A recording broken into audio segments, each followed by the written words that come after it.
From Del Rio, Texas, Rob Wade and Robert Garza. Two guys who dive.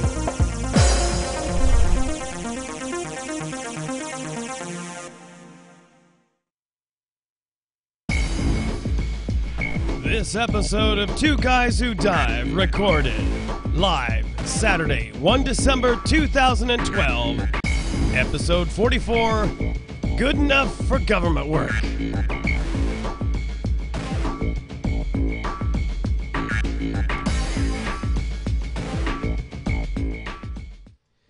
Welcome to another episode of Two Guys Who Dive, and I'm your host, Rob Wade, and I am here with... Robert Flamingo.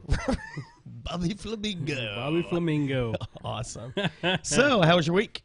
It was good, actually. It was very long and lengthy and headache. Long and lengthy. Long and lengthy. And a headache. What was a headache? I just threw that in there just to throw it in there. No, it was actually very it was a very busy week for us, actually. For some reason, and I still argue this, there must be something in the water that these young youth are drinking now.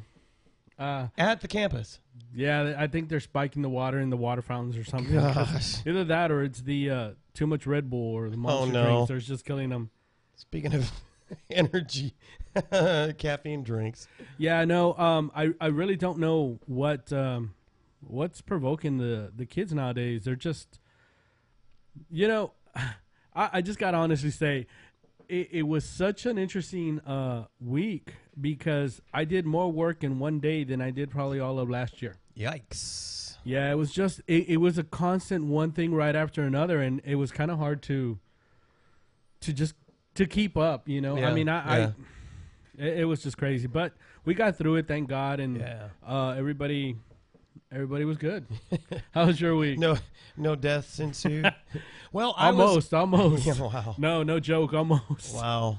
Yeah. Well, I was off all week. I had still have insane amounts of leave to burn off before I'd lose it at the end of the year. So I was off all week doing some stuff around the house and kind of just relaxing a little bit, doing some more tweaking and loading and helping some other folks, and still went into work a couple of times, but I hate that. It's like, I'm on vacation.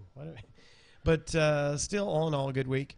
I don't follow sports in any way, shape, or fashion. However, plastered all over Facebook, of course, was what I gather is the last football game for the Del Rio Rams. Yeah. I actually attended this game. Oh, okay. Yesterday. Okay. I saw pictures that the lines getting to, because it was an Eagle Pass, right? That is correct. That the lines getting into the stadium were just crazy. It was insanely crazy. Insane. It was absolutely off the hook. Yeah, it was like outrageous in size or crazy.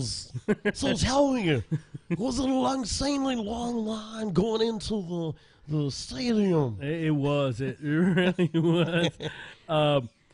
Miles long. Wow. Yeah, no joke. It was. I mean, for as far as I could see, there was a red line. It was. Wow. It was crazy. It was football, right? It was football. Yeah. Go. Tell me this: if football was made of cheese, would you eat it? Not this game. Just say yes, and we'll move on. Okay, just say yes. Most of the time since I do. I'm employed by the school. We're required to work the even the away games. Huh? Not these. Not these. There was an incident, I think, a few weeks ago with one of the games that happened. They kind of vandalized one of the buses in Eagle Pass. Grief. Yeah, with rocks. And wait a minute, our kids vandalized their bus? No, they vandalized our bus. One of the buses stopped at a store to, I guess some of the occupants needed, I don't know if it was a bathroom or they wanted to buy some munchies or something. And they actually saw the bus parked, some Eagle Pass residents, and decided to greet us with rocks. So, they broke, I think, a window or two. Where's the sense in that? What does that accomplish? I have no idea, but we eliminated them from the championship, so they didn't get to go on. So we were a little concerned because San Antonio we met on a neutral zone, so it was the Romulan neutral zone? Yeah, it was actually the neutral zone, and we actually saw a bird of prey cruising. It was kind of a balance was of Khan terror there watching the whole thing? No, Khan was not there. Revenge is a dish that's best served cold. But no, some of the guys actually did go work this one. I actually went as a spectator. Nice. It was crazy. We got there just in time, and I thought, oh my God, we're not gonna find a place to sit. It was full. Really? Completely full. Because this is the playoffs, right? Right. I mean, they were, I think, 3 games away from the last, from the promised land, and we fell short pretty bad. Was it a routing? It was horrible. They did their best. Strange because they've done so well, as I understand. Again, I don't follow. So. No disrespect to the Rams or their coaching staff or anybody else. We just played a really good team. We're a good team ourselves, but the other team, they're where they're at for a reason. Well, I'm not competitive in sports, but I've done my share of theater. Right. Speech and debate, that kind of competition. And one of the things I was involved in was the Air Force talent contest back in the 80s, and got second at worldwide, as a matter of fact. And, I had to win at base level and win at command level and make it all that way. But one of the things that the chief of Air Force Entertainment stressed was talking about how at any given moment, you may or may not be on. In other words, you've honed your craft, whether it's being an athlete or a performer, whatever it is. If you've honed your craft, you can only get as good as you possibly can get, whatever your abilities and training and experience get you. Mm-hmm. Then there is this intangible thing that exists at a specific moment in time, or a specific season, if you will, where everything just clicks for you. Your body feels right, your voice or your coordination, if you're an athlete, feels right. Everything seems to click, and your body's doing exactly what you demand of it, and you confidently tax it. You confidently push it to a point where you are. You've hit about as perfect a stride, and that, you're on your mark. Some people call it you're hot, or there's a number of ways that we describe it, but it's this intangible collection of the situation where everything's working exactly as it should be, exactly as you expect it to be, and you have no doubt that you're going to hit your mark. With athletes, I'm sure it's the same way. You not only as individual athletes, but as a team, everything is working right.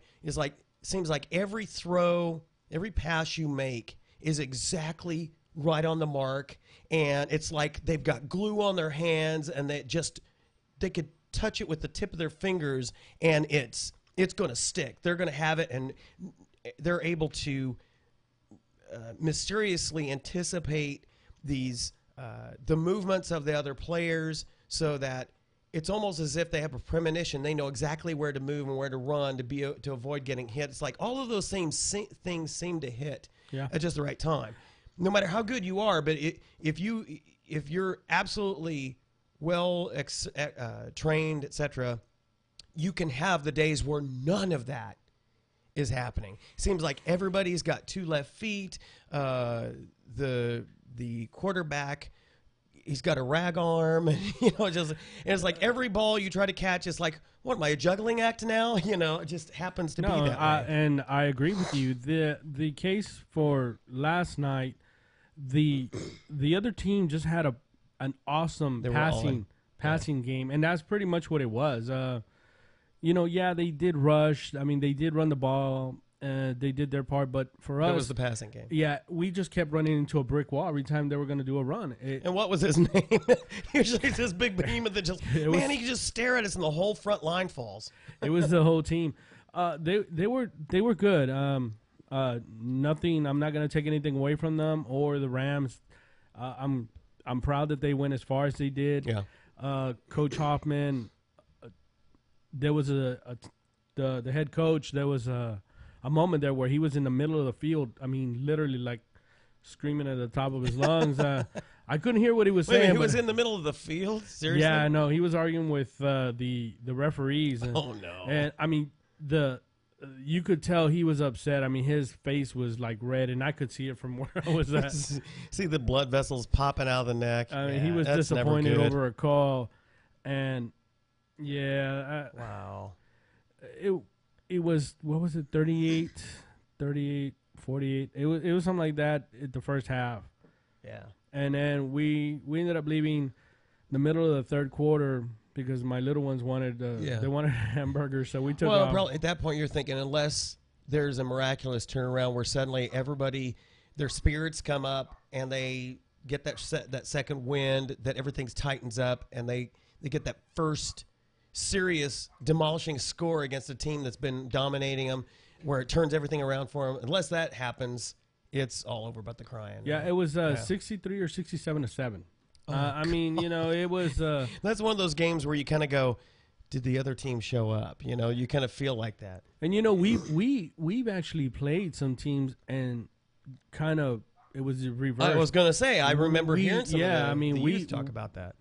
We scored, you know, we were in the 60s and they were, 3 and 7, you know. Did they show up? So, I mean, we've had our share and it was all right, but the line getting there was just crazy. And then the people driving over there, if you guys are watching, I know you know what I'm talking about. You know I'm talking to you. Yeah, I mean, road etiquette, people. If you're going to drive slower than the posted speed limit, pull over. Move over and let the other people go by you. You know, not to derail the discussion, but real quick, I did read a couple months ago that Texas Department Public Safety is stepping up their attention to people driving driving under, but also significantly under, because I think you can't be more than 15 miles under. That is correct. But also, they're watching if you're cruising in the left lane. They're going to get serious about if it's a double lane. Yeah, it's passing lane. So you need to make sure you move over. Once you're done, if you got a clear shot on the right, get back over there. Because if somebody's cruising behind you and you're blocking them, a cop sees that. I think there's also I'd have to look at it because I don't really pull traffic that much. Yeah, but I know that there is a law stating that if there's only so many cars behind you because you're driving slow and you don't move over something, that you actually will get a ticket for impeding traffic. I know that. I can't remember the amount of cars, but anyway, I believe that. That's a good thing. But gosh, so it was horrible. It was horrible. Bad drivers. I mean, cars. I was driving over there and I was gonna move over to pass a car, and then just when I cut out, I see like at least 3 or 4 cars in front just move over all at the same time to pass the car that's in front of them. Nobody was moving to the side. It was crazy. You know, and Texas is very good about building drivable, what we call in the Northeast a berm or a side of the road. Yeah. They're good about that because you see the DPS guys cruising it a lot. You know, they'll just because they're obviously not impeding traffic, but they want to make sure they can catch speeders and whip around. So Texas is very good about that. You go to some states and there is no shoulder, so you really can't do that. But Texas, there's a reason why that's there. So, yeah, I was watching that too. It's funny. The minute that spiked up, I'm getting this weird. Yeah, I'm not sure what it is, but on my speaker. Yeah, I think it's something to do with the USB connection there. So anyway, so there's no excuse not to pull over to let people through. If you refuse to drive the speed limit, yes, I know. People are like, well, that's the speed limit. You're not supposed to drive faster than that. No, seriously, there is what's posted, and then there's the practicality of the movement of traffic, the flow of traffic, as you said. And let's face it, if you're driving below 65 in a 70, you're impeding traffic. Mm-hmm. You may not get busted for that, but I guarantee you, those of us who drive, set our cruise control at 70, mm-hmm. you are impeding our traffic, and it will not be long before you will have a line of cars backed up behind you, and they will all be angry. Yeah. I mean, that's normally what I'll do. If there's nobody in front of me, I put the cruise at 70. Yep. But then here comes somebody, and I see that they're gaining on me pretty quick. You know what? They're moving a lot faster than I am, so I'll just move over. Yep. And if you have to, well, there's not enough room for them to pass me. Well, then pull over and slow down so they can get around you quicker. Yeah. When you, especially, I watch for that. I watch if there's a lot of oncoming traffic, and I realize, you know what, I know that this guy is absolutely hell-bent on driving 80 in a 70. Okay, fine. So rather than get upset and create road rage, and I see that he's aching to get around me and there's a lot of traffic, I'll just go ahead and pull over and slow down so he can get past me just that much quicker. There we go. There we go. Yeah. But, so, yeah, that's just the right thing to do, Yeah. It's crazy. I don't. Go ahead. No. Well, anyway, I was gonna say it's just crazy the way it is. But yeah. What can we do? We got some. I hate to say it, but we got some stupid drivers. Yes, we do. yes, we do. Somebody I knew years ago when I worked for a computer firm in San Antonio, he said. I said you have to go to Junction and don't have to come in there and get you. No. Well, I did have to do some stuff in Junction, but no. I would say, well, because we'd talk about all the traffic, all the crazy people we'd run into, because we were road warriors. We would go out to different customer sites and work on computers, and I would say, golly, I just hate dealing with these people, some of these people out on the highway, but it takes all kinds. And he said, you know what? No. It doesn't take all kinds. We've just got all kinds. And I'm like, that is so true. I agree on that one. Yep. So the title episode this week is Good Enough for Government Work. And it's kind of a mashable of a couple of topics we got going. A lot of stuff in the news right now about heading for the fiscal cliff. And, of course, I'm a federal employee. So whatever happens definitely could directly affect me. And I'm like, you know what? We need to get our fiscal house in order. I mean, you and I have to watch our budgets and take care of things. Mm-hmm. Why is it that we're not expecting our government to do the same?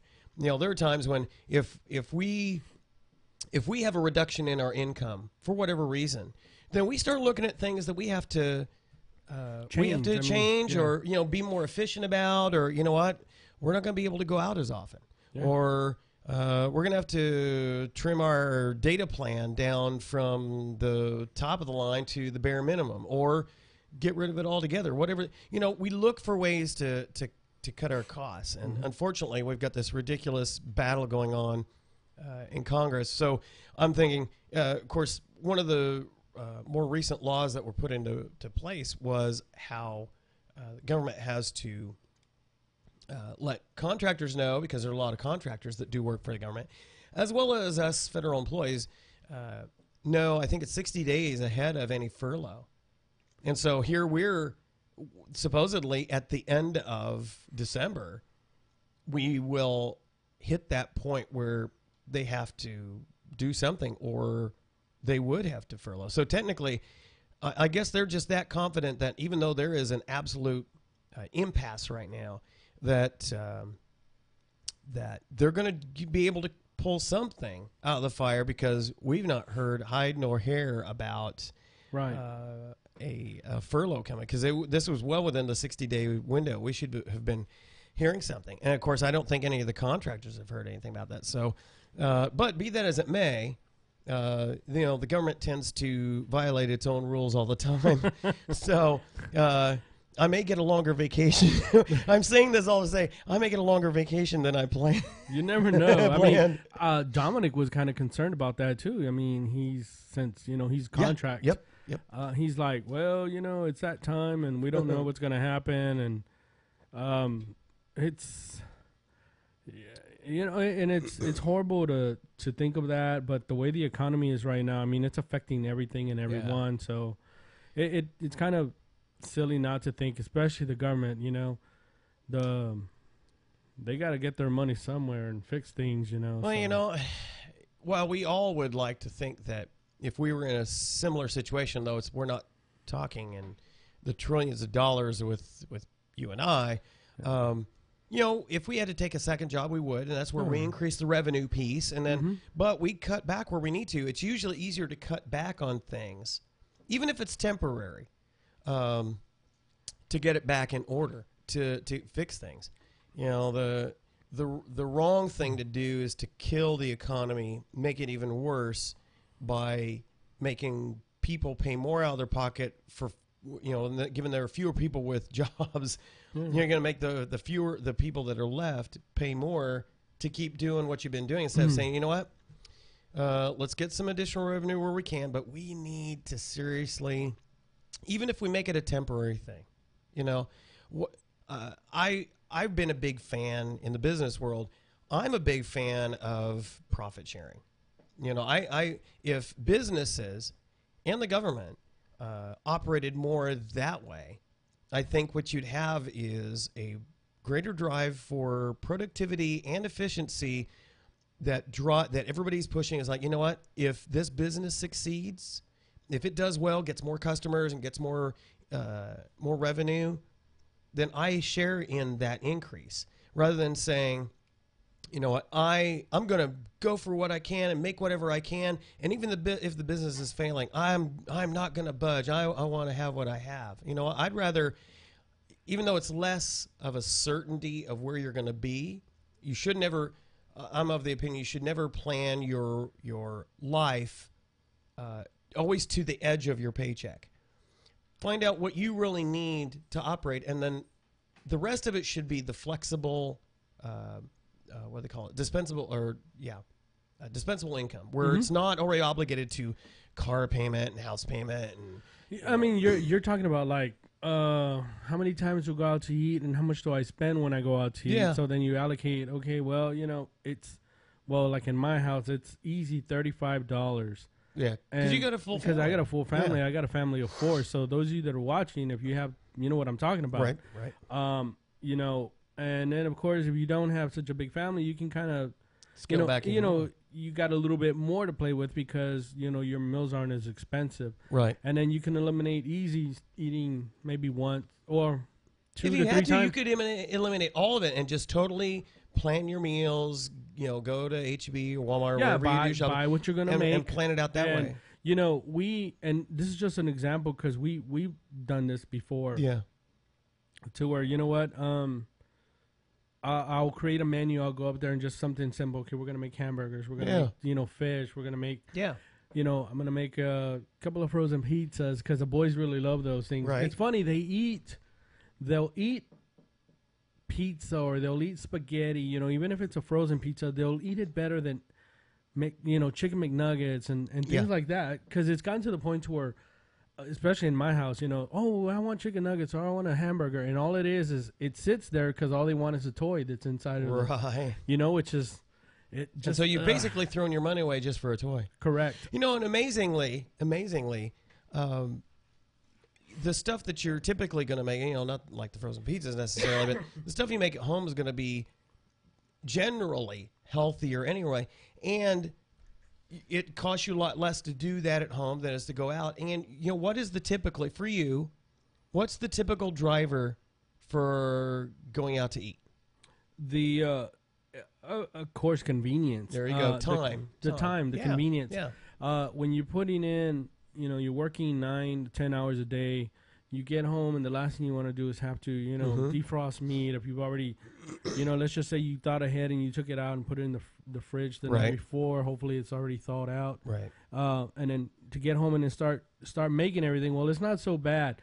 And then have to clean up and prep for the next day. You know, that's where it gets kind of like, you know, you just finish eating, you go and you relax, and then, you know, laziness kicks in, and then you're like, I don't want to go out there and do the dishes and clean. Oh yeah. So then, like, I'll do it tomorrow. Paper plates and plastic utensils, man. I'll tell you. Well, it works. And then it gets to the point to where it's like, okay, well, you know what? I'll wash tomorrow when I get home from work. Right. And then you get home and you're just like, well, I gotta cook now. So then you do, you know, you start cooking, but people get tired. They're like, you know what? I want a hamburger. You know what? That sounds good to me. Let's just go pick something up. Yeah. And come back.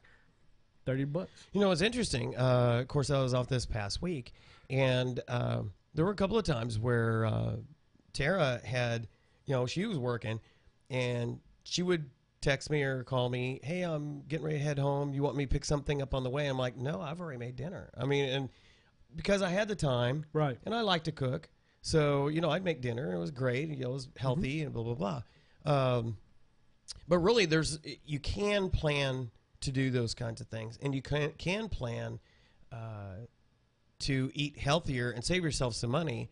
You know, the government can do that too. There's so many things that it throws money, you know, good money, hand over fist at things, rather than realize, you know what, we're also doing this over here, and they're doing those over here, and it's replicated so many times that it's all waste. And then we make these assumptions of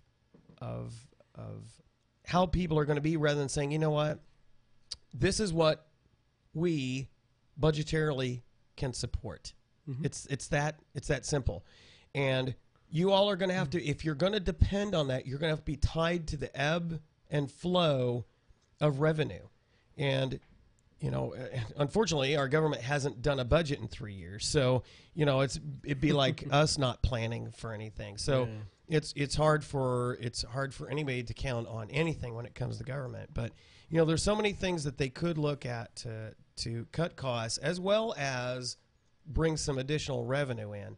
But to say, for us in our lives, to say, you know what, we're going to keep going out as much as we have been. We're going to keep buying the expensive vehicles. We're going to keep doing the vacation trips. We're going to keep doing all this stuff. And we're just going to figure out some way to get more money into the household. No. Well, you know, it's funny you bring this up, because it goes back to something you were posting on Facebook about, you know, the lottery winners. Yeah. About, oh, okay, you know, well, how much will, you know, the dictator take, and all this other stuff, you know? And I was kind of funny, but it's kind of like getting divorced. Half. We want half your money, you know, but I was actually paying a lot of attention to it, because some of the past winners, you know, I was reading, you know, where they were popping out of most the of them die after they win anyway. You know, they live with their parents and they die. You know, well, you know, the funny thing is that a lot of them were saying, you know what, you can't go out there and you know, somebody was like, well, what would you do if you won, you know, $500 million? And there was different people that were talking, well, I'd go out there and buy, you know, a car, and I'll go buy me a house, and I'll go on vacation for a whole year, and, you know, just kind of treat themselves. But then a lot of the past, you know, lottery winners were like, you might want to stop and think about that just a second. And the ones that have won big amounts of money, that still have money, are still working. They're on a budget. They limit themselves. Aside from, you know, a couple of things here and there. Yeah, and of course why not splurge a little bit here and there? But right. Well, splurge is fine, you know, and of course they either sold their house and bought themselves, you know, they got themselves a good little residence. Right. But they're still working, and they're living off budget to budget. It's not something to where you can go and just... Those are the smart people. And they're set up for a great retirement. Exactly.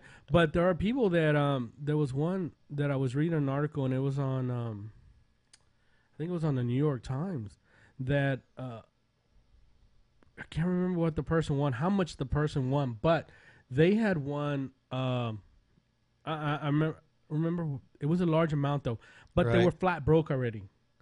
You know, really? Yeah, it was. Golly. I want to say it was like $80 million, and it was about 4 years ago or something, and they're flat broke now. Wow. You know, they filed for bankruptcy and everything because they went crazy and started spending all their money. So it's kind of funny, but you think about, okay, well, we spend money on this, we spend money on that. It's if you had it, what would you really do with it? I have to say, of course, I don't gamble. I feel it's not being a good steward of that which God has given us. But, that's for me. However, if I did somehow come across an insane amount of money, the very first thing I would do is pay off all the debts that I have. Yeah. Because I don't like to owe, but unfortunately, very few people have the wherewithal, the intestinal fortitude, the self-discipline to go completely without any kind of debt. It's almost impossible to, not totally impossible, but it's difficult. But so the first thing I do is pay everything off. I would, of course, tithe on that. But then I would probably take an opportunity to do a priority list of things I've wanted, things that maybe I've put off doing because of finances, and then go ahead and take care of those, and basically with the mindset at my age, having just turned 50, of setting myself up for retirement. So there'd be things I would take care of. It's like, okay, this needs to go so that it switches from being a burden to being a preparation for retirement. And then maybe do the little splurge thing. There's a couple of things that we've always wanted to do, like a trip to Australia. Australia, mate. I'll take that. So that'd be great going down there, mate. But then the rest of it be... You want to dive the Great Barrier Reef with the sharks, with the great white sharks. I want to do it. But then the rest of it be I'd definitely be setting up for retirement. And then the beauty of things, something like that, is I'd be looking for people, and especially in the local area, I'd be looking for people who need something. That's exactly what I would do. And we kind of dabbled into that. What would I do if I had that? The first thing is I would, of course, settle my debt. Yep. Because I wouldn't want to be worried about that. Probably the house where we're living, I kind of like it. So what I would do is probably remodel it, and then of course build a house to my specs. There you go. And then after that, I would have to right away post something on Facebook telling all my my unknown cousins and relatives that are going to come out of the woodwork to save their time and not come looking for me. But I would set myself up with some form of allowance. That's good. An allowance is good. I would actually incorporate some kind of account and say, you know what, this is.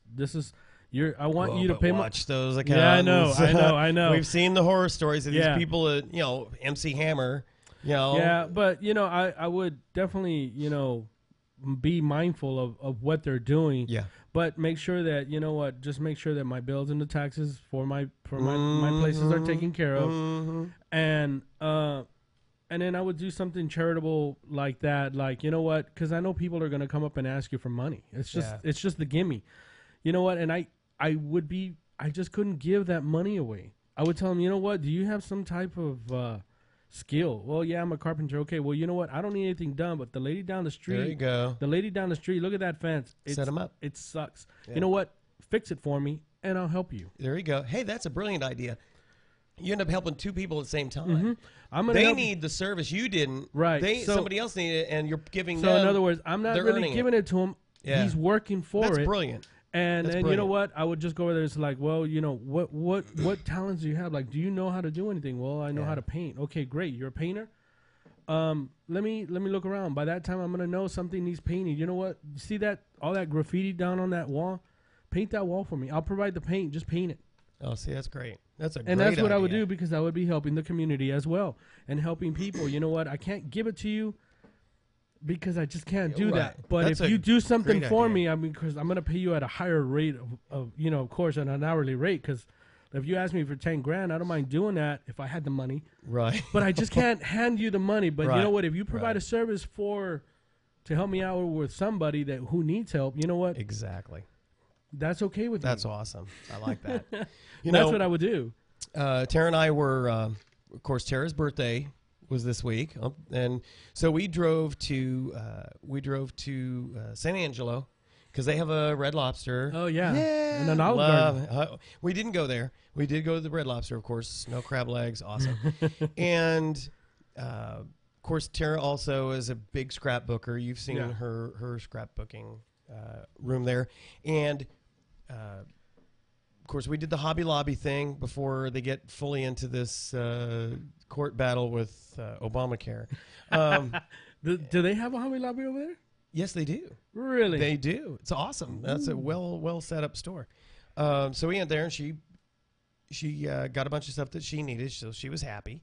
And we were headed out. We were starting to come back, and we pulled around a corner, and there was a woman. She was probably a little bit younger than me, but she was sitting in a lawn chair on a street corner there by the mall, and she had a sign up that Tara read. She was reading it off, and I was watching the traffic, and it was basically she was looking, if you can find it in your heart, help me out. And I started to have a tug, and then I heard her cell phone go off, and so she puts her sign down and she's talking on cell phone. I'm like, oh, wait a minute. Okay. And while it's certainly possible that someone, she might have had an Obama phone. I don't know. but I'm like, okay, I'm sorry. If you are hungry, then you don't need that cell phone. You're paying for something that you should, your priorities are kind of messed up. And so it's tough for me. And she could have been on the up and up. Don't know. Somebody else, Obama or whoever, friend or whatever, might have given her the cell phone. I don't know. But it doesn't help your case when you've got what would be considered by most people, even this day and age, to still be a bit of a commodity. Mm-hmm. And you're saying you can't feed yourself. I have a hard time with that. I can see it as a commodity when you're working, and but when you don't have anything, you don't need it. I mean, that's just something. It would be just the same as like her phone went off and it was her husband. Oh, that was my husband. He's coming for me, and he pulls up in a Dodge Viper. Yeah. And we see that around here. You see somebody is living in an absolute rundown shack, but they've got a really nice vehicle out front. Well, one of my coworkers was very, very livid. I mean, livid. He came to work, and this was months ago. Came to work, and he was like pissed. I mean, he was very upset.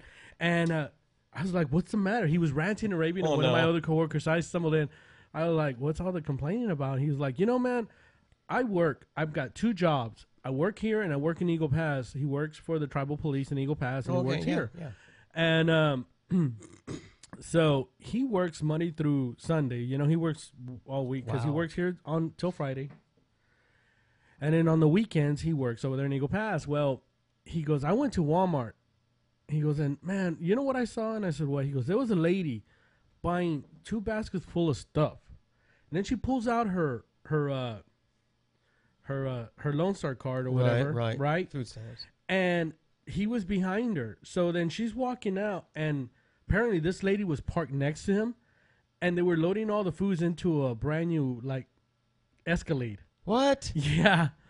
And he went up to her. No. Shut the front door. No, seriously. He went up to her and he goes, ma'am, is that your car? She goes, oh, yeah, that's my car.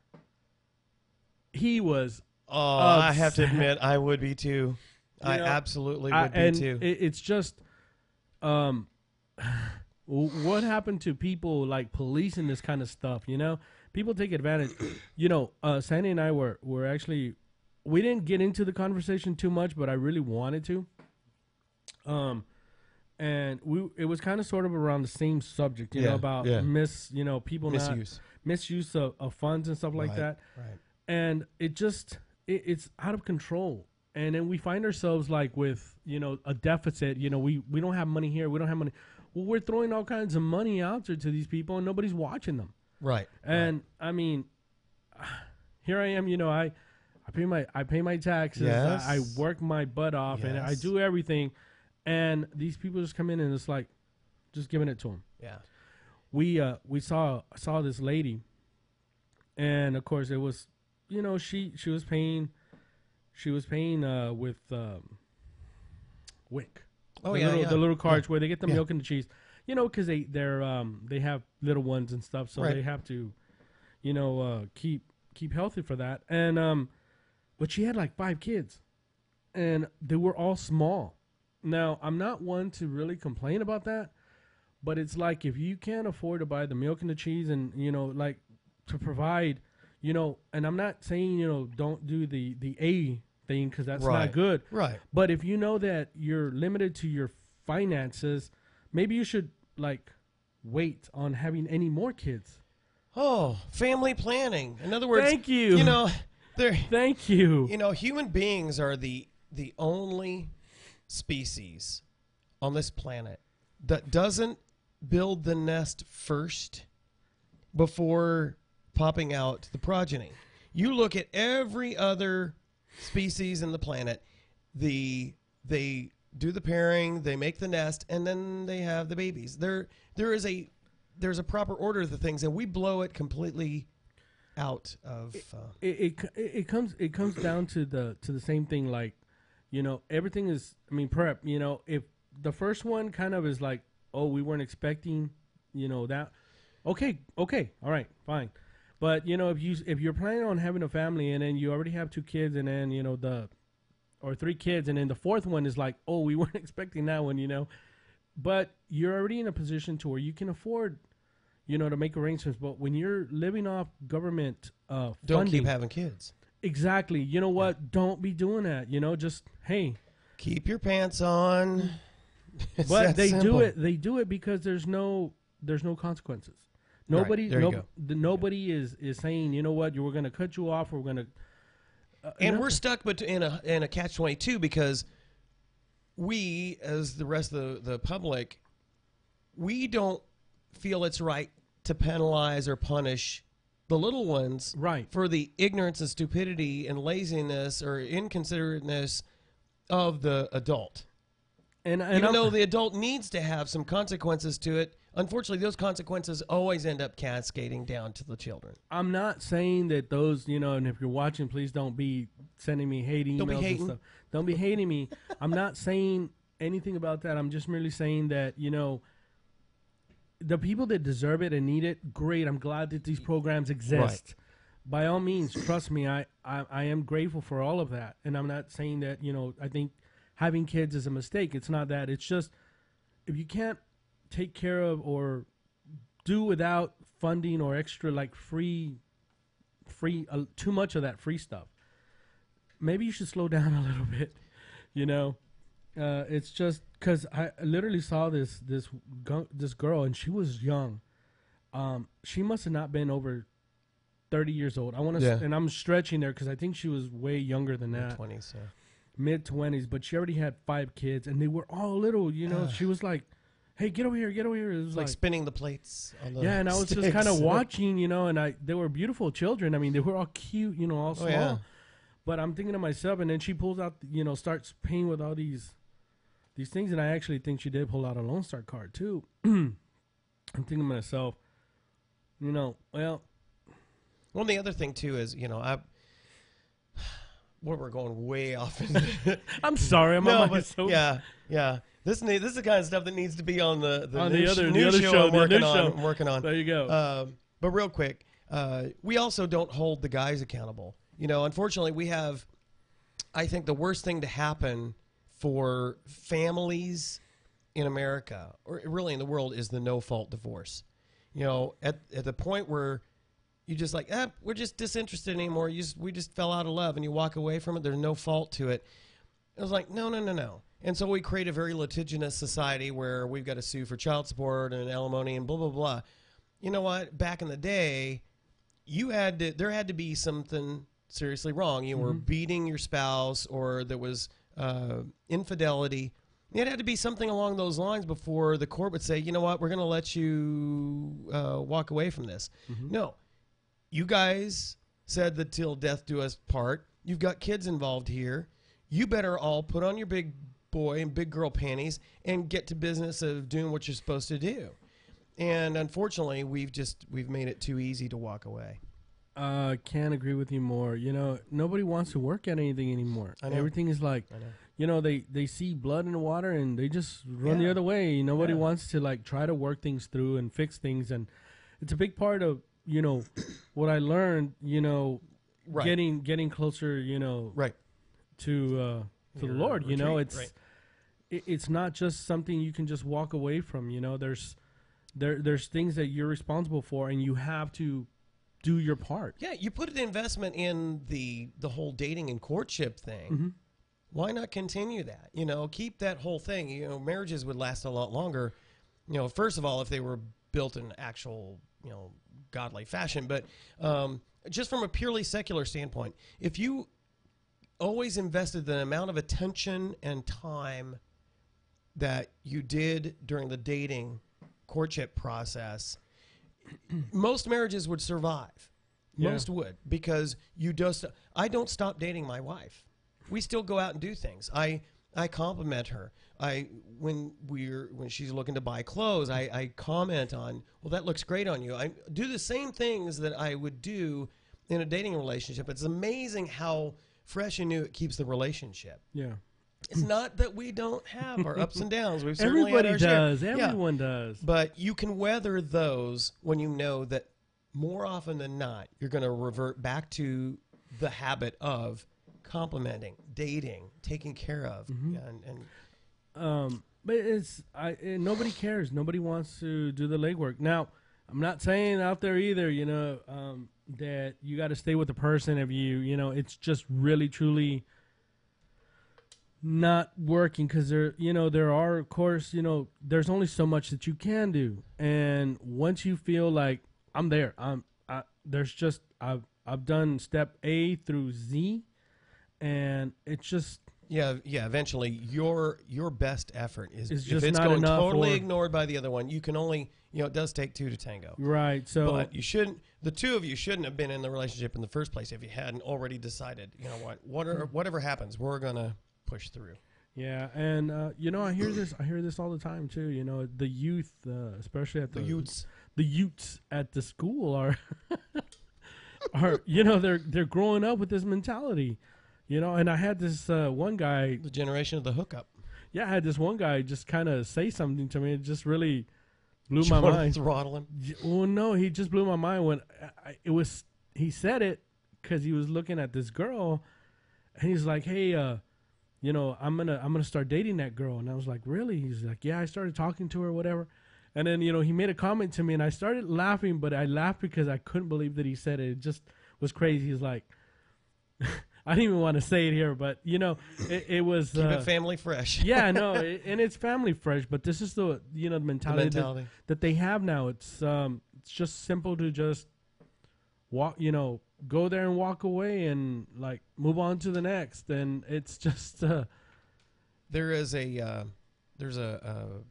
person who I think you and Sandy would probably enjoy seeing some of the videos of Dr. Carol Leaf. She's written a number of books. One of her famous ones is "Who Switched Off My Brain." She's done a number. She's from South Africa, so she's got a South African accent. Okay. But she's done a lot of actual clinical studies of the brain, how it's wired, how it works, difference between men and women, and what happens really ties into Scripture well, but also explains what happens when things like how you really are invested, what happens to your brain when you engage in intercourse, you know, how actually you are changing a part of your brain that cannot be changed again. In other words, it's like you are literally giving a piece of yourself to that person, and it's actually demonstrated. I mean, she has some amazing slides. If you get a chance, look up definitely Dr. Carol Leaf on YouTube, and there's a number of the videos on there. Amazing. Right. She's fun to listen to anyway. Cool. But she's got some great stuff that you can. All right, well, you see, this is why we dive, guys, because when we go underwater, we kind of just we turn all this stuff off. You know, we can't talk. Right, that's right. Well, we could. It just sounded. You know, and trust me, he'll look at me. Lana would scream underwater. You could hear.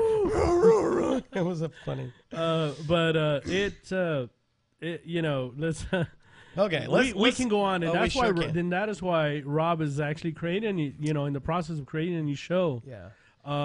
More in the political lines, I believe. Right. Well, it's going to cover. It's a conservative approach, looking at all the different, looking at religion, but looking at politics and economy and technology and things like that. Because and the reason why technology is thrown in there is because there's a lot of stuff that's going on that's still hotly, that will continue to be hotly debated, in like bioengineering. Yeah. Doing a number of things, like stem cell research, embryonic stem cell. There's a lot of tech stuff that I think, bears consideration. Well, I agree with Steven Seagal. I know AIDS is a government project gone wrong. Really? You think so? I've never That's seen what Steven Seagal said, seriously. No joke. He actually said that. He actually said that years ago. He said that back in when he first started making his first movie. Wow. Yeah, Above the Law. He came out after that movie came out. He actually said, I think he was talking to Barbara Walters. Oh no! And he said it on the TV. He said, "Yeah, conspiracy theory." I won't say it's outside the realm of possibility because the government's done some really crazy stuff over the decades, but that's the first ever. No, seriously, you can look it up. You can Google that, and he's actually it's on okay. film. On to more fun things. The contemporary Christian band I'm in, Living Water Sound, we've got a number of little Christmas concerts, if you will, going on. Matter of fact, our first one I had practice just before coming over here. Cool. Our first one is over at the Broke Mill RV Park. Oh, that here's the connection of the diving. Mike McCarson, who owns that, among other things, he's a diver and also owns the big cascade system, which hopefully that's going to be up and running this next season. Ooh. But and the Upstagers that I'm also a member of, we've done some shows out there. But they do also a little cowboy church kind of thing going there. So we're going to be doing a little Christmas concert, doing a little number of some interesting contemporary twists on traditional Christmas songs. We even throwing in a little Trans-Siberian Orchestra in there. Ooh, yeah, pretty cool. Yeah, that's so cool. Gotta check that out. Yeah, so if and it's tomorrow at I think there's like serving dinner or something like at 5:00, but I think the whole thing starts the actual concert starts at 6. So we'll be doing that, and then we also have. We're going to be at Plaza del Sol Mall on the 8th and the 15th. We did get confirmation on the 8th, so we'll be putting some more information out there. But we'll be out there at the mall, so if you're cruising around doing some Christmas shopping, you may have an opportunity to stop by and say hi and listen to a little bit of contemporary twists on Christmas music. Are you guys going to be playing inside or outside? At the mall, we'll be inside. Ooh, cool. Well, actually, and the Cowboy Church will be inside. They have like a little hall thing, multi-purpose unit. So I think I shared last week, had a couple from Uvalde who were going out to dive, and they were stopping by to get some tanks filled up, and they texted me later about the conditions. They actually did make it out to Castle Canyon, my favorite dive out at Lake Amistad, and they said it was 62 degrees already. I'm like, wow, I can't believe it dropped that far that fast. Did they walk to Castle Canyon? No, they brought a boat. Okay. You should have seen the boat. It was pretty raggedy, but I mean, it was obviously waterworthy. But it was definitely kind of gutted out for diving. They kind of pulled out the seats, and basically they're eventually planning to put in harnesses to lock your tanks in and stuff like that. So they have plans for it, but it's definitely it's not going to win any beauty pageants. But that was the important thing, is it's big enough and it gets them out there. There you go. So they went out to Castle Canyon. They were going to try and do Castle Canyon and Goodenough Springs. Because the lake is down so low, it might actually be within the reach of recreational divers. Wow. At least the opening. So they did make it out to Castle Canyon. They said it was a good dive, but 62 degrees. And 6 feet visibility. I'm like, really? Was that bad of visibility out there? Yeah. Normally it's much better now. I didn't ask them how deep they went, because normally we'll get there and we'll drop down to 90 feet or more, and visibility usually opens up pretty nicely. But even at 6 feet, that dive is just awesome. You just hug the wall and it's great. Mm-hmm. But so they didn't get to make it out to Goodenough Springs, but I thought that would be an opportunity, and this is where the time with the Goodenough for Government Work is. Okay.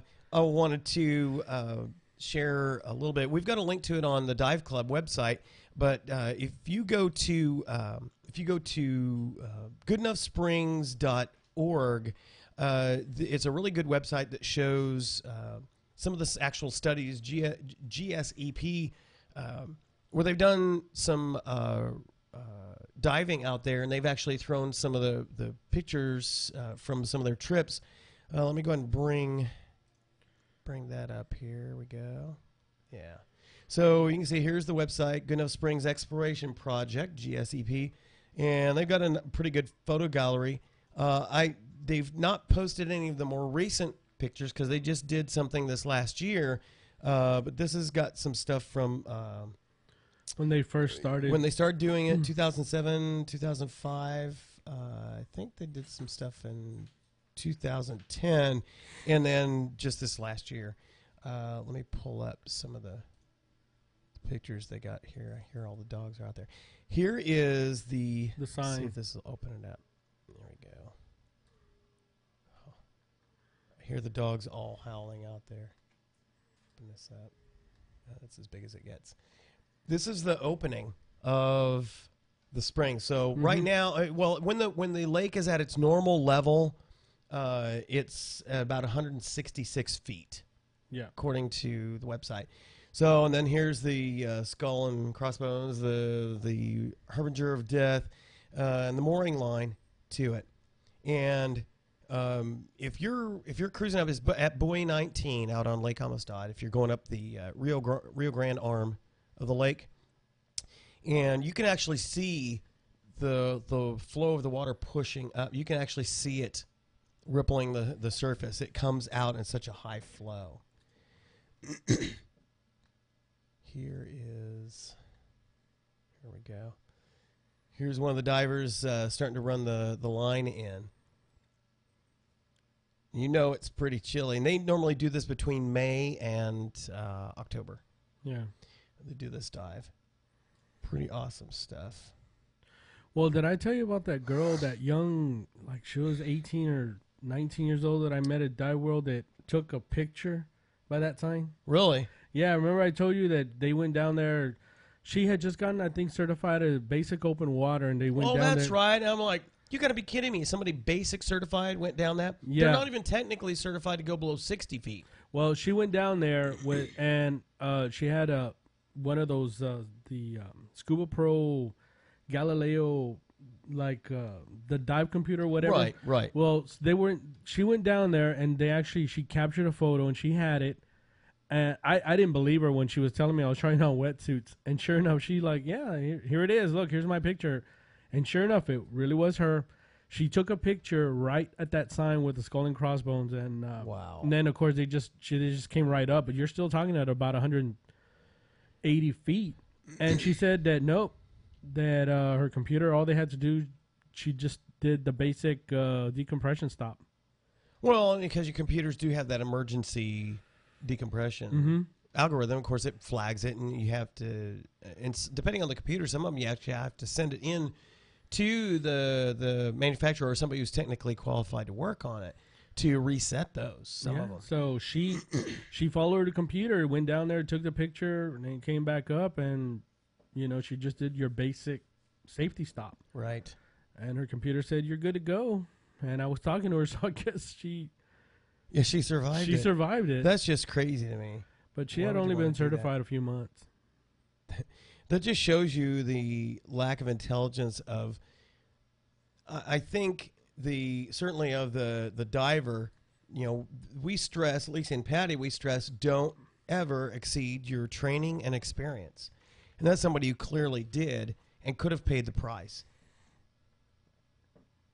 And this is just amazing looking at how the flow of water has look how the interesting shaping. Are you sure that's not a picture of the San Felipe Spring? It looked just like that. It did. That one part did right below the like pumps. That. Yeah, that was amazing.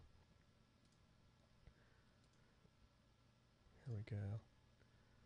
And that's what the San Felipe Spring looked like. There we go. Look how sharp it is carved out there.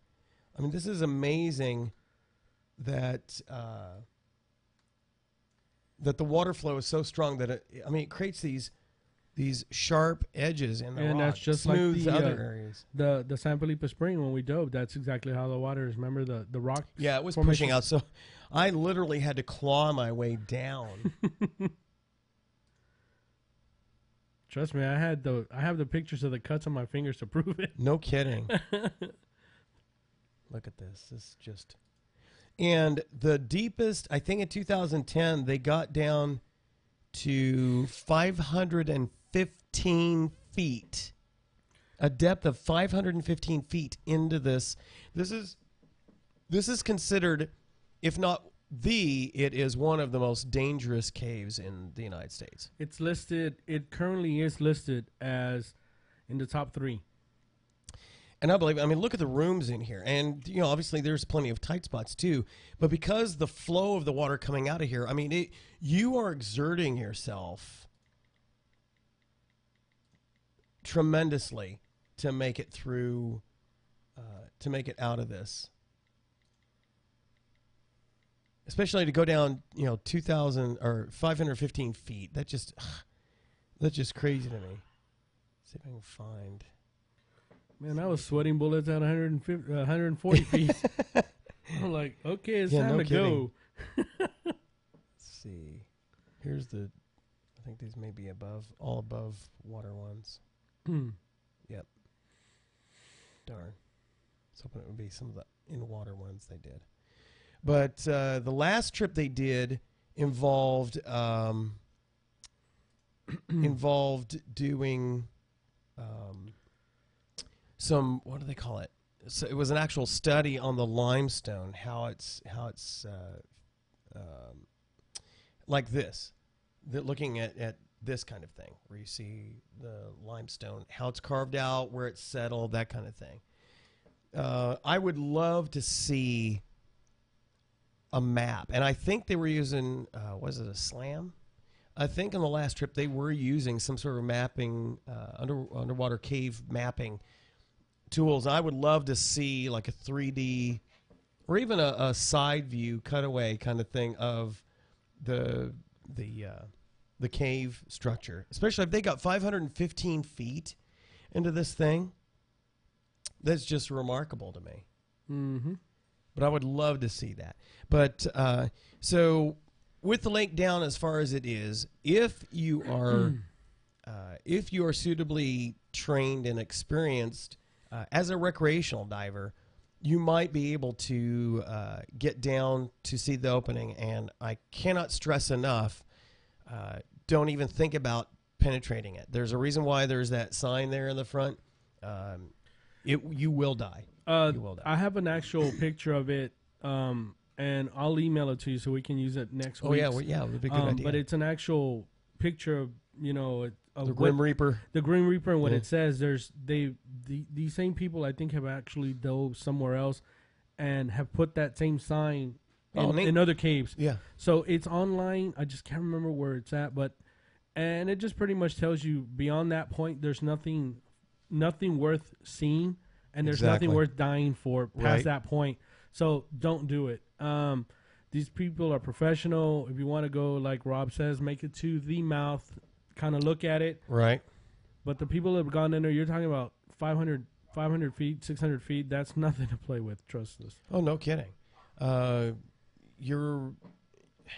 You can get certified to do this kind of thing. Now, definitely, you'd need to have a lot of experience to do a dive this dangerous. Cave dive this dangerous. But there are certifications for tech diving, for cave penetration, for penetrating wrecks that you can get. And if you are really, really interested in diving these kinds of things, doing the cave diving, the cenotes, etc., then get the training. It's worth it. You get one shot at making a mistake, and if it's fatal, that's it. It's like the guy that dove in the Devil's River Dam, and he wasn't properly trained, as I understand from the story written by the guy who had to go get the body. Yeah.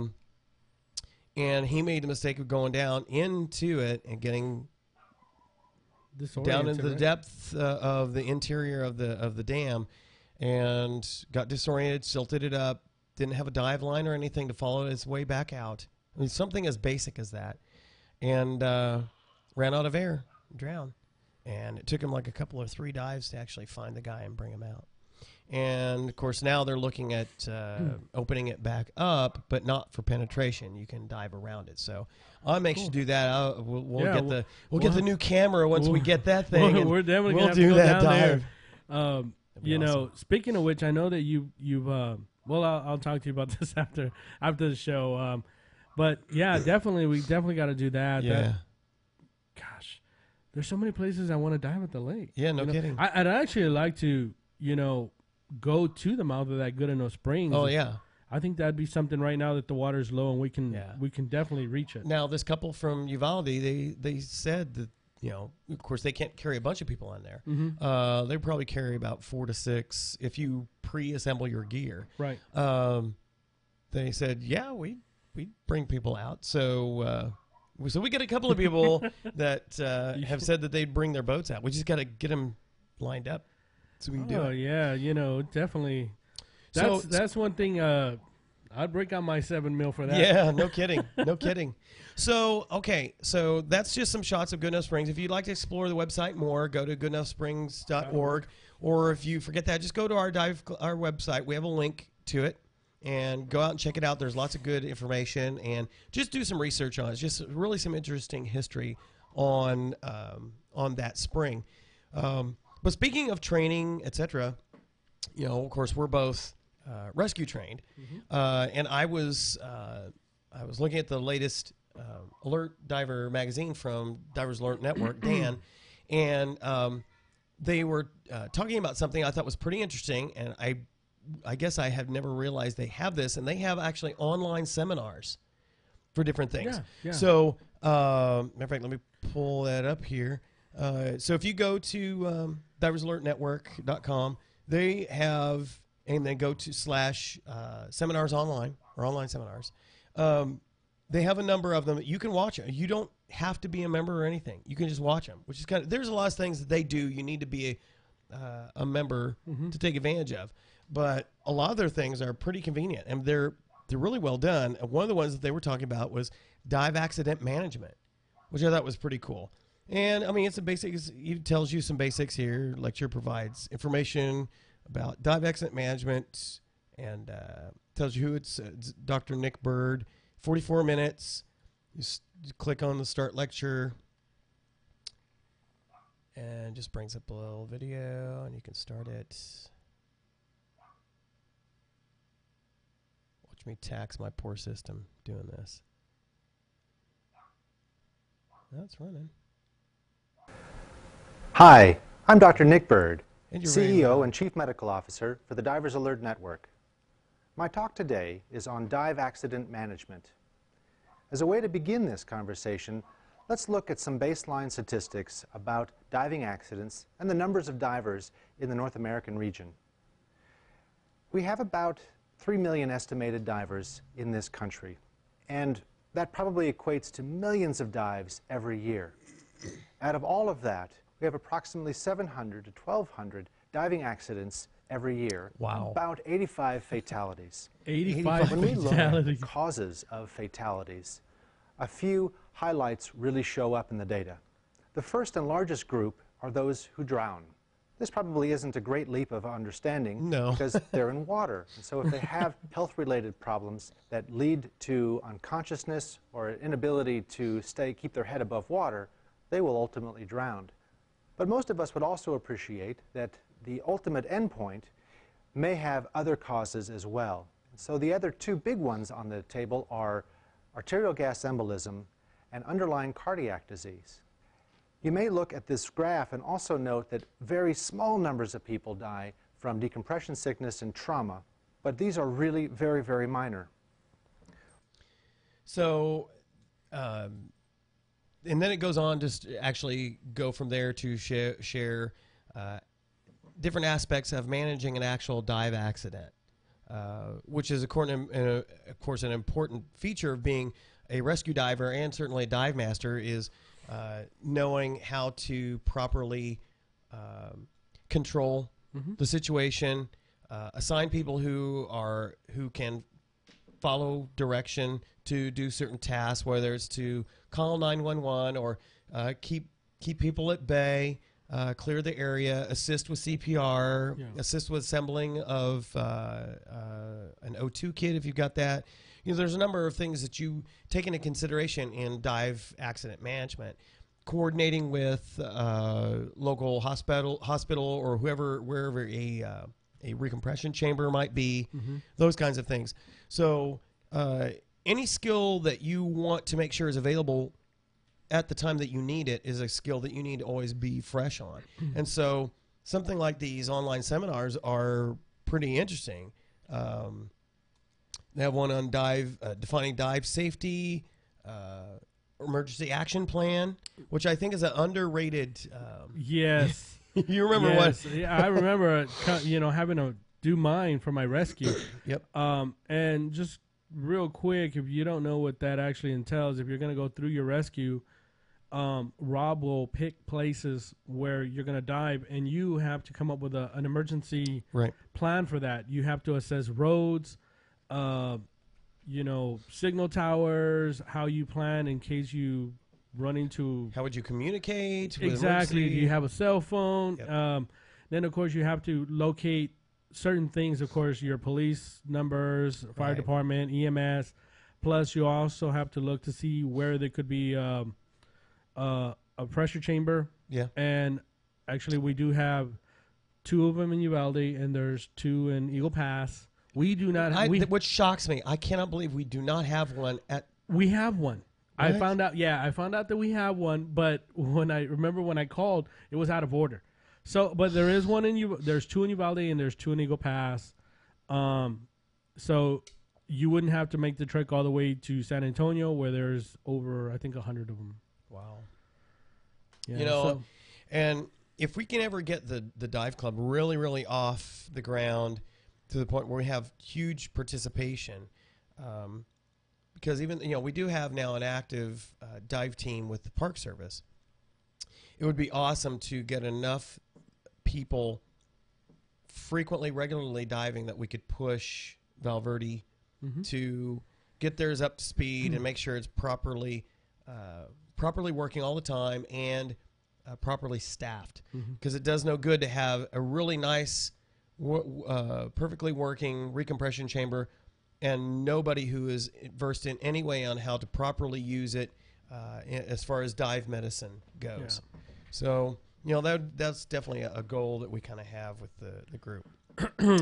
So, speaking of Dan, also in the latest Alert Diver magazine, they have this little section where they talk about basically you can send in questions to their medical experts. And they had some interesting questions that came up. Some of them I'm like, well, this should be obvious, but some of them not so much. One of the questions was, after some recent dives, some of my toes were really sore. Within a few hours, they looked bruised and were extremely painful. I could hardly walk. It took several days for the bruising and the pain to go away. Could this have been decompression sickness? And basically the answer was it's unlikely due to the location of the symptoms you described. DCS symptoms are not known to isolate in specific digits.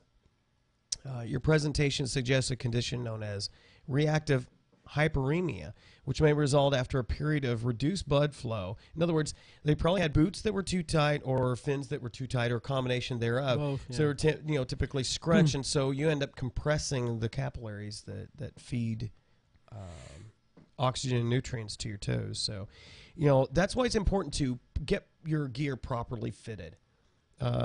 You want things to fit snugly because the way that, especially with neoprene, because that's how your warmth is maintained, is your body's direct contact with the neoprene with no water between you and the material, but so that the water that actually gets into the honeycombs of the neoprene can get heated up by your body. But if you've got it too tight, you can create things like the hyperemia or create a compression like we talk about the dive hoods, Exactly. You can compress your carotid arteries and actually pass out. Which is something that, I spoke about a couple of episodes ago. That's the biggest problem that I have. My neck is too wide, right? Which is very common for a lot of people. But your upper head is smaller. So how do you remedy that? It's tough. It is tough. Yeah, you find something that fits your neck, and then it's got too much room in the hood place. But I think what you have was like the perfect. It was perfect solution. Perfect. For that. Yeah. Another good question. I have some tanks in my garage that are filled to 3,000 psi, and I've not used them in many months. Basically, it sounds like they've kept them filled for the on the off season. Is there any hazard to breathing the air in these tanks after a prolonged period? Does the air in them need to be replaced after a certain amount of time? And I know from experience, no. But it was a valid question, and so, of course, I was curious to see what the official answer from the experts was. We're not aware of any studies that address this issue specifically. To comply with recommended safety guidelines, all scuba cylinders should be visually inspected annually. The gas in the cylinders are placed in the course of this visual inspection. As we both do, we're certified to do visual inspections. Experts have discussed whether air in a cylinder can actually, quote-unquote, go bad. But without any data, arguments for or against using the air after a prolonged period are purely speculative. There's no clear mechanism to explain why air would not be suitable for use. So basically, if you get the tank inspected regularly so that it doesn't have, you're free of I'm getting a text from somebody who should know I'm still in the podcast. our sometimes co-host Troy McGonigal. He's asking. He must not be watching. I wonder if he's watching. Maybe I should answer this online. Let me do this real quick. That's funny. Troy, and if you're not watching, you better be drinking some coffee. How do I sync my phone with Windows? He just updated his laptop. He was running the consumer preview. He just updated it to the full. Yeah. If he's for a real quick answer, he's got a Windows phone, but it's a Windows Phone first gen or the Windows Phone 7.5. If you are syncing that up, you still install Zune, and that's how you use it, just like with Windows 7. No difference there. If you got a Windows 8 phone, it does not use Zune. It uses an actual Windows Phone app, and there's a desktop correlate to that, so you can use either one. It works the same way, and that's pretty slick. It just took a little bit of getting used to, but but it's apples and oranges now. So anyway, back to the point. But more apples. Yeah, oranges and rutabagas. But yeah, I've had I've kept, if you keep your tanks up, where the visual inspection tells you whether or not you have any corrosion, etc., that's on the interior of the tanks, as long as your tank is cleaned out, you're not going to have any issues. The air is.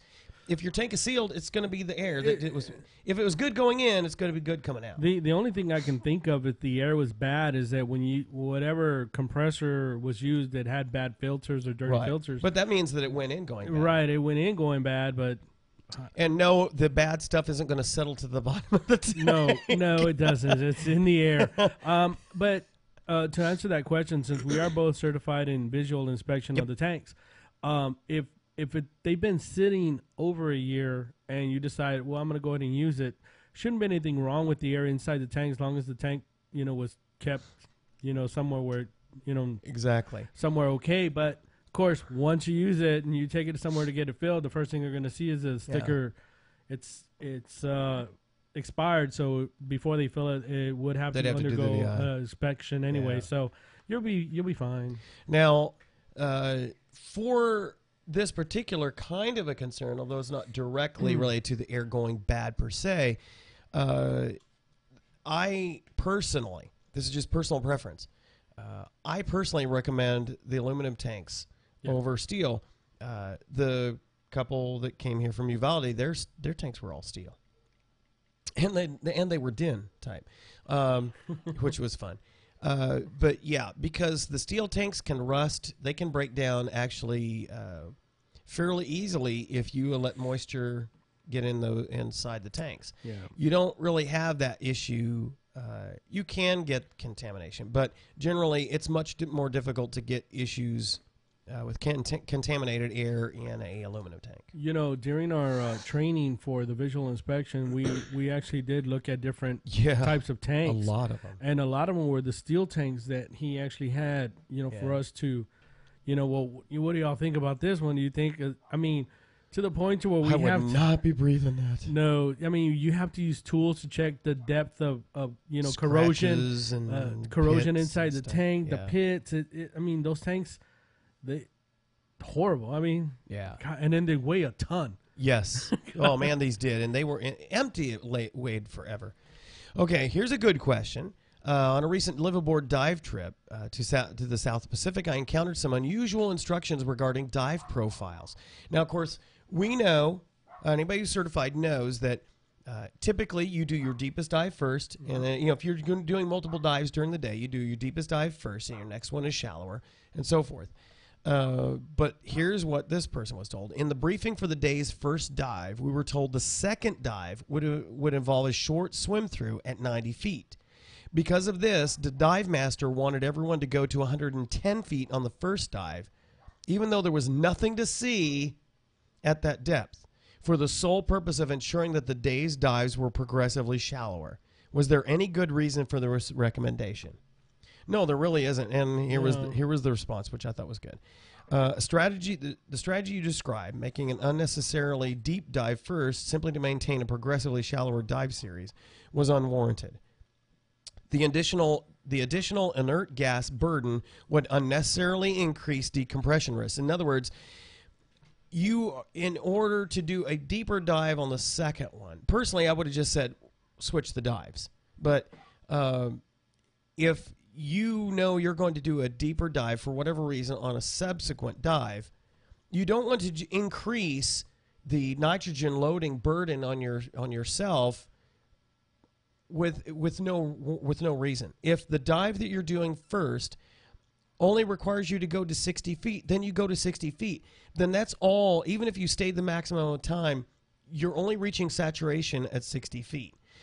You might as well just do whatever dive you're going to do at that shallower depth. And then, especially since in this case, they were doing a short swim through at 90 feet. So which would indicate to me probably the dive profile was most of the work was going to be probably 50, 60 range or even shallower.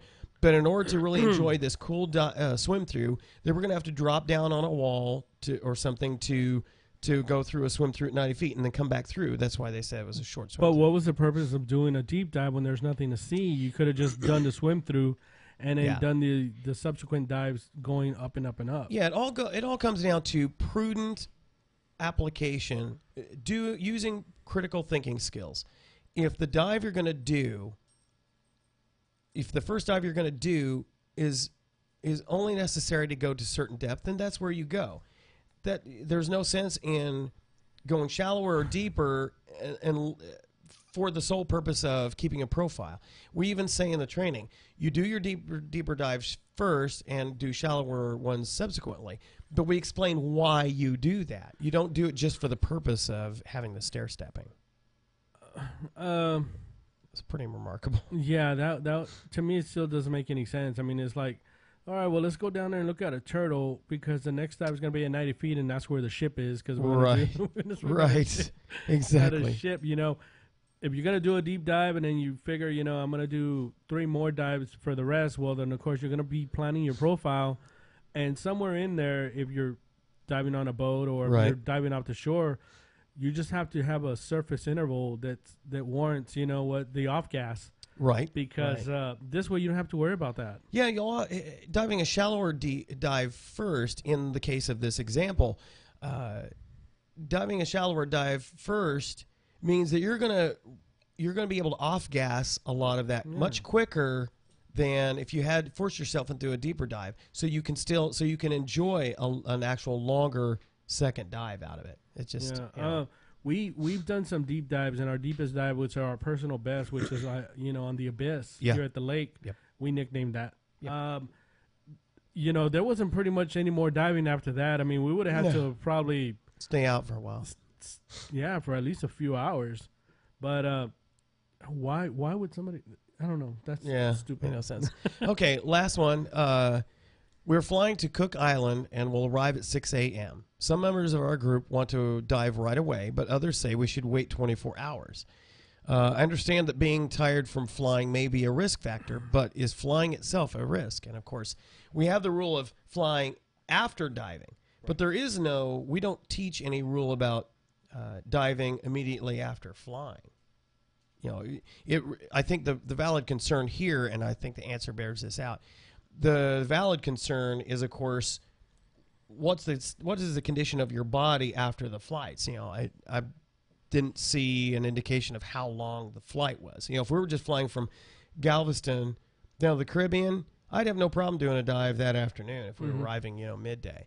Because typically it's not that long a travel. But their response was, unlike flying after diving, no clear nitrogen-related problem exists with diving after flying. However, there are some issues that warrant careful consideration before diving soon after a flight. The more time zones you cross, the more prudent it is to wait. And this makes sense to me. Seldom after lengthy trips are we well rested, optimally hydrated, or properly nourished. Fatigue can be an insidious risk factor. Insidious. Little insidious incisors. When you arrive at your destination, honestly assess your fitness at the time. Jet lag, stress, soreness, and fatigue can compromise safety. And this next bit is very, very true, and I think it's a fairly recent or recently recognized and understood phenomenon about travel via flying is the muscle cramps and joint pain due to air travel. There are a lot of people that are noticing that they get these kind of cramps and various circulatory issues from sitting in the same position for a number of hours. Yeah. You go flying to Hawaii, you're going to be in an aircraft for about 9 hours, basically, flying from here.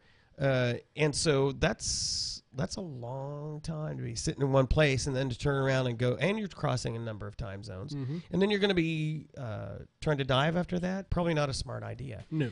So it really comes down to making sure you do a proper assessment of your condition, taking into consideration the length of your travel. The same would be true if you were driving.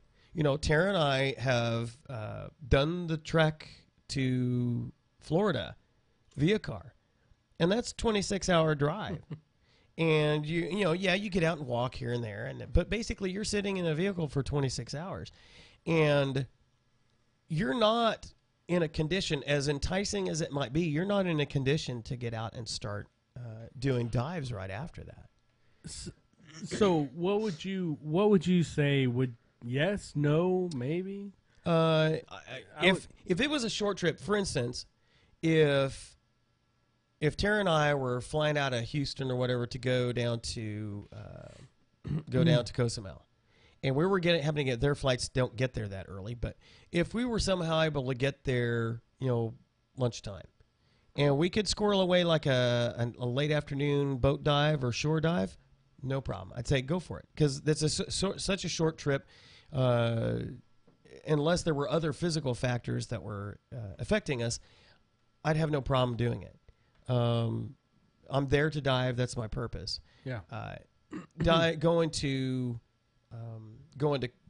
Hawaii or even like Curacao, where you're doing a lot of hopping and you're basically spending all day in aircraft. All day? Yeah, all day in the aircraft. Probably not a good idea. No. Yeah, going down to Australia, same thing. I would avoid it. So if you're flying in from Siberia down to the Keys, no. I might suggest waiting. Probably should. Just rest up, eat, hydrate yourself. That's the big thing. Make sure you hydrate, because let's put it this way. Because they're so they're penny pinching so much on the air flights these days. You have to pay for everything unless you bring your own supplies. Most people spend all that time in the aircraft and they maybe drink their little sodas, and that's about it. Or if you're so inclined, you have an adult beverage.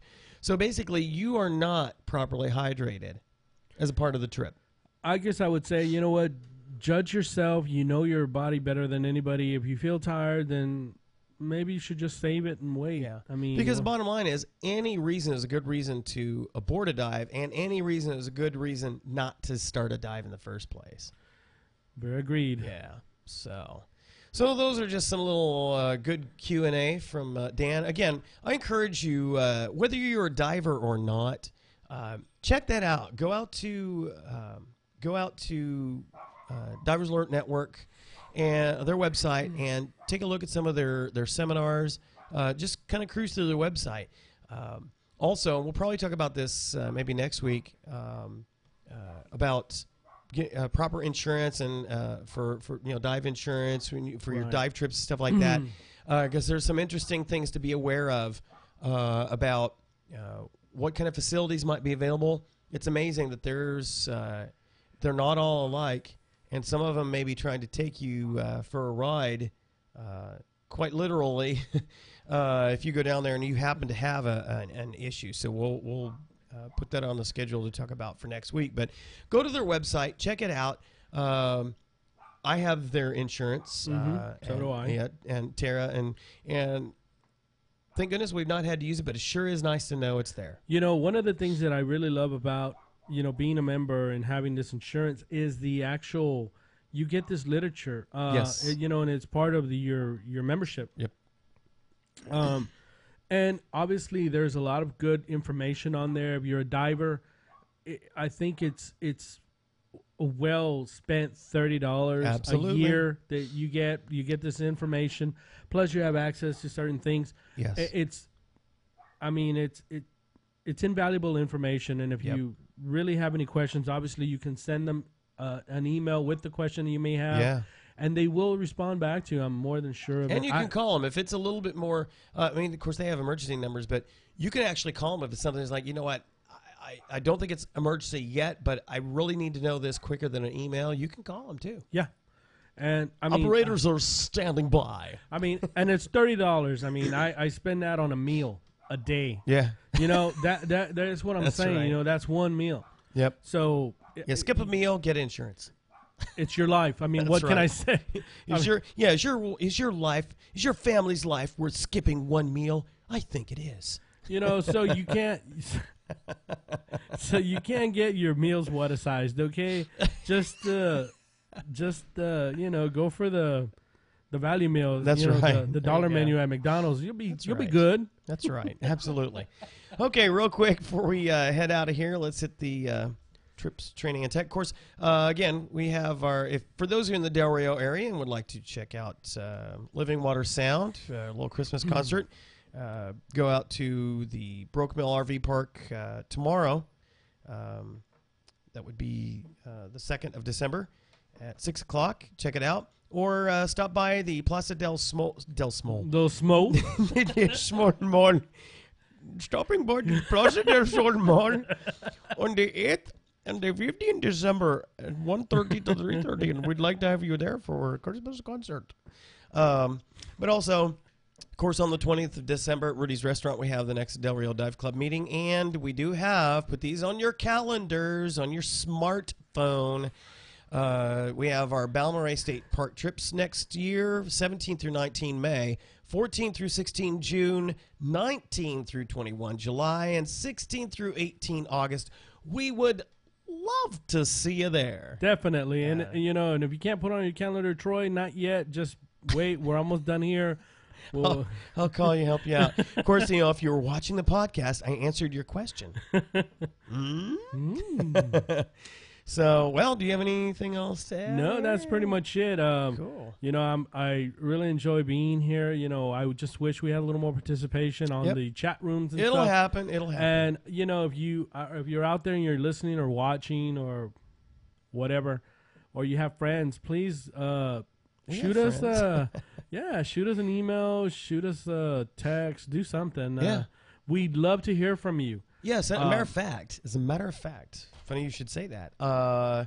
In anticipation that the guys at XSplit, the software that we use for podcasting, in anticipation of the version that they have updated the Skype portion, the recent update, but because of something that they broke in getting it in the process of getting ready to move it to work with properly with Windows 8, it's missing one piece. I'm like, don't. But in anticipation of that, I have set up a actual Skype account for the show. Cool. Two Guys Who Dive, all one word. So you will be able to Skype into Two Guys Who Dive live on the show if you're so inclined, and also I also have a email address for the show. So perfect. So we'll be posting all that out. I'm hoping this next week we'll see the release of the new version, and we'll see if this all comes together. But rest assured, we will be taking full advantage of technology as best we can. I'm sure we will be field testing that before we go live with this. No, I'm going to go bold. You're just going to go for it? No, we'll do a field We'll definitely test. Be testing it, and so I do have my Skype account, and I use it from time to time. Yeah. But so hopefully we'll get that going and be able to reach out to more people. And so you can always reach us at delriodiveclub.com, or you can send an email to Scuba Bob at RS Garza 820. Yes, he's kind of lonely sometimes. I'm lonely. 821 RS Garza 821 at yahoo.com, or follow him on Twitter. I do tweet every now and then, and I actually got to change it, because it's actually Robert Flamingo. Oh, no, here we go. Why not? Well, let me know well ahead so I can change your lower third. I'm just joking. But if you want to follow him on Twitter, it's right there in the lower third at RS Garza 435. And, of course, you can follow me on Twitter at RobertCFP, or send me an email, robert.wade@settyfox.net. And we'll post more information on actual show addresses, etc. next week. But we always love to hear from folks who have seen the show, even if you've only seen parts of it.